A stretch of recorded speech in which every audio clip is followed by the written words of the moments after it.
Esse texto que nós vamos ver vai falar sobre um resuminho, né, que eu fiz para vocês para a gente entender um pouco sobre a cadeia e a teia alimentar.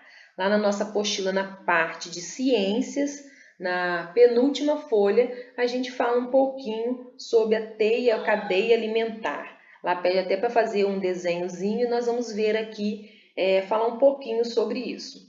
Ecossistema. O que é ecossistema? Primeiro nós vamos ver aqui dentro do quadro. Ecossistema é um conjunto de populações que vivem em uma determinada região e interagem entre si e com o meio. Um pequeno jardim, um aquário, um lago, por exemplo, uma vez que nesses locais há organismos vivos interagindo com o ambiente em que vivem. Então, o ecossistema é todo aquele conjunto, aquela população que vive num local e interagindo entre si. Os bichinhos com o meio ambiente, e o meio ambiente servindo para os animais. Então, isso aí é o ecossistema, é esse conjunto de populações que vivem, né, interagindo entre si. Em todo e qualquer ecossistema, encontramos organismos vivos que estabelecem relações de alimentação entre eles. Então, nos ecossistemas, nós temos organismos vivos que estabelecem, né, relações de alimentação entre eles. Né? Uma planta realizando a fotossíntese, uma lagarta comendo uma planta e um pássaro comendo uma lagarta. A gente vê aí um exemplo, né, dessas relações de alimentação.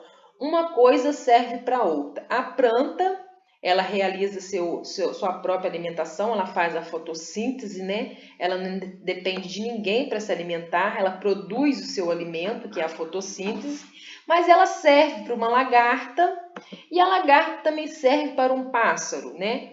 E assim por diante. Isso aí a gente chama de cadeia alimentar e teias alimentares também. Nós vamos ver a diferença entre cadeia e entre teias alimentares. As cadeias alimentares são as relações de alimentação existentes entre os seres vivos de um ecossistema. Por meio da análise da cadeia alimentar, é possível observar como os nutrientes e a energia fluem entre os seres vivos que vivem naquela região, diferentemente de uma teia alimentar. A cadeia apresenta um fluxo unidirecional. Veja o exemplo.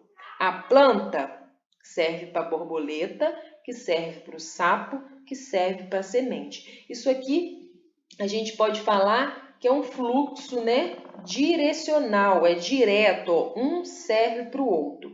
As setas acima indicam, né, representam o sentido do fluxo de energia e podem ser lidas como serve para de alimento para. Então, ó, a planta serve de alimento para a borboleta serve de alimento para o sapo serve de alimento para a serpente. Então, essa seta aqui a gente pode dizer que serve de alimento para. Sendo assim, a planta serve de alimento para a borboleta, que serve de alimento para o sapo, que serve de alimento para a serpente. Aí nós vimos um exemplo, né, da teia alimentar.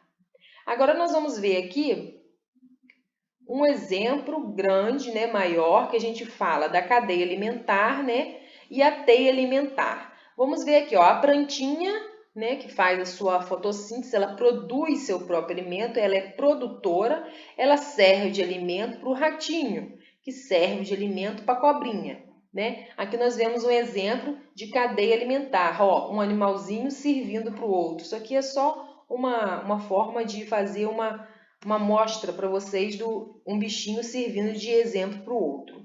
Cadeias alimentares apresentam um fluxo unidirecional. É uma representação linear. Isso aqui é a cadeia, né? Ela tem um fluxo unidirecional, a cadeia alimentar. Já a teia são várias cadeias alimentares que se cruzam, portanto, não são lineares. Então, a cadeia alimentar é mais simples, é essa coisinha aqui mais direta, né? Direcionada. A plantinha que serve de alimento para o rato, que serve de alimento para a cobra.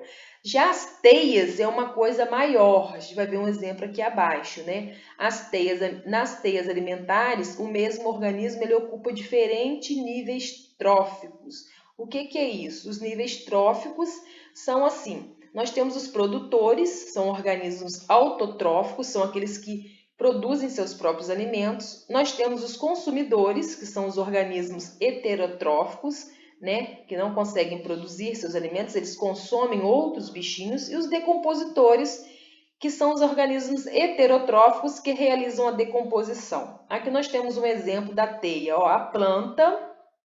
Aqui já não é mais a cadeia alimentar, como ali a do ratinho e da cobra. Aqui já é uma teia. A planta serve de alimento para o roedor, que serve de alimento para o pássaro, que serve de alimento para a cobra já serve de alimento para o gavião. Olha só, já é unidirecional, já vem virando para todos os lados. A planta também serve para o gafanhoto, também serve para o sapo, que também serve para a cobra. Então eu faço em várias direções a minha teia alimentar, diferente da cadeia.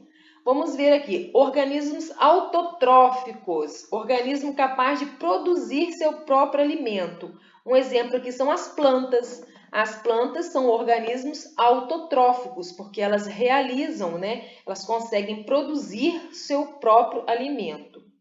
Seres heterotróficos são aqueles organismos incapazes de produzir seu alimento, diferente da planta. Os heterotróficos não conseguem produzir seus alimentos, eles necessitam de outro ser vivo para a sua nutrição. Vamos ver um exemplo de um organismo heterotrófico, um animal heterotrófico, por exemplo, o rato. Ele precisa da planta, ele é heterotrófico. O pássaro, ele precisa do roedor, ele não consegue produzir o seu alimento, ele precisa consumir alguém, ele precisa comer alguém para se nutrir, né? Exemplo aqui, ó, animais, fungos, protozoários e algumas bactérias. São animais heterotróficos. Agora, os produtores. O que são os produtores? Eles são capazes de produzir o seu alimento, né? Já falamos, não necessitando de ingerir outros seres vivos. Os processos utilizados por esses seres vivos, que são chamados de autotróficos, para a produção dos alimentos é a fotossíntese e a quimiossíntese. Podemos citar como exemplo de produtores as plantas, algas e algumas espécies de bactéria. Temos algumas espécies de bactérias que também conseguem produzir o seu próprio alimento. Agora, os consumidores, eles não são capazes, ó, a diferença, eles não são capazes de produzir o seu próprio alimento, sendo, portanto, heterotróficos. E os decompositores, que têm uma importante função também, eles, assim como os consumidores, os decompositores são heterotróficos, pois não produzem seu próprio alimento. Esses organismos, geralmente representados por fungos e bactérias, realizam a decomposição, processo responsável por desenvolver um ambiente de nutrientes para que possam ser utilizados por outros seres vivos. Então, olha como é importante a decomposição, que é um processo onde a gente vai decompondo as coisas, os alimentos, os restos de animais, os restos de plantas, né, para voltar para o nosso ambiente, né, em forma de nutrientes, voltar para o nosso ambiente tudo aquilo que foi decomposto. Agora aqui um exemplo da teia alimentar. Não é uma cadeia, porque se fosse uma cadeia alimentar, ela era direcionada, seria aquele exemplo da plantinha, do rato e da cobra. Aqui é uma teia, aonde aqui eu tenho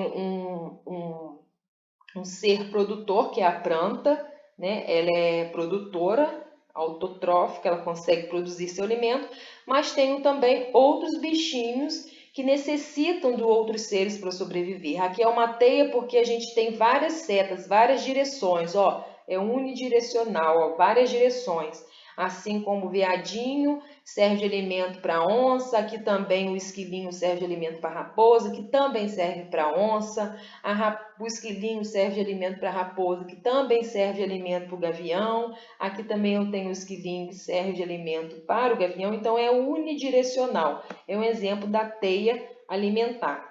A teia alimentar representa melhor as relações de alimentação que existem em um ecossistema. Ela pode ser definida de uma maneira simplificada como as várias cadeias alimentares de um ecossistema.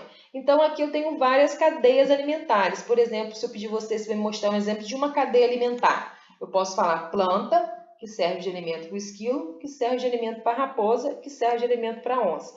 Então, aqui é um exemplo de uma cadeia alimentar. Outra cadeia alimentar que eu tenho, planta, que serve de alimento para o esquilo, que serve de alimento para o gavião. Aqui, ó, nessa direção eu tenho outra cadeia alimentar. Então, uma teia alimentar são várias cadeias alimentares juntas, unidas. É isso que está dizendo aqui nessa parte do texto. Então, assim sendo, a teia não representa um fluxo unidirecional como a cadeia alimentar, pois mostra que o mesmo organismo ele pode apresentar diferentes hábitos alimentares. Então, um bichinho ele pode ter vários hábitos alimentares, por isso que existem as teias e as cadeias alimentares.